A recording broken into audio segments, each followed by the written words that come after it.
we all talk about the pyramids and how could they have possibly built it? How did they do it so many years ago? But do you know that in India, we have so many temples, but the one with the highest Gopuram is there in Tanjavur, which is where the Chola dynasty had happened, and his role, Rajaraja Cholan, had built it. That particular temple has the highest Gopuram in the whole world. The top stone alone, it's a single stone that weighs 80 tons. 80 tons, not 1 ton or 2 tons. And how did they do it? But do we know that? We all go to the pyramids, we go see the Leaning Tower of Pisa. Someone said something very nicely. He said, we are actually appreciating a building that doesn't stand. It's falling over and wow, let's take a picture, let's take a selfie, and we're getting excited. But we have temples today that stand and they didn't use plaster. Do you know that for this particular stone, they had to use a ramp, which was 6 kilometers long, which was pulled by bulls, elephants, and people.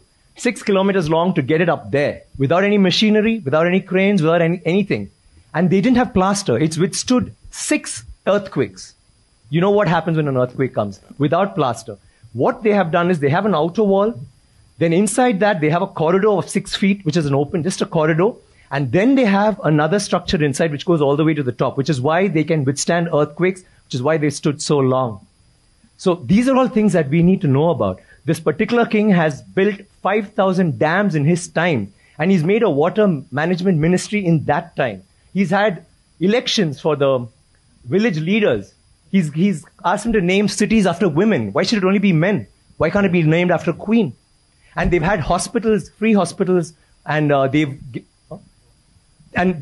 he actually brought loans. I mean, he used to give loans. He used to help people get dignity, not just throw money around. So this is something that's so illustrious. And this happened in the 9th century. I'm sorry, I'm taking so much time. It happened in the 9th century when the rest of the world, you talk about superpowers today, the 9th century, all this happened when we had the biggest maritime naval thing in the world.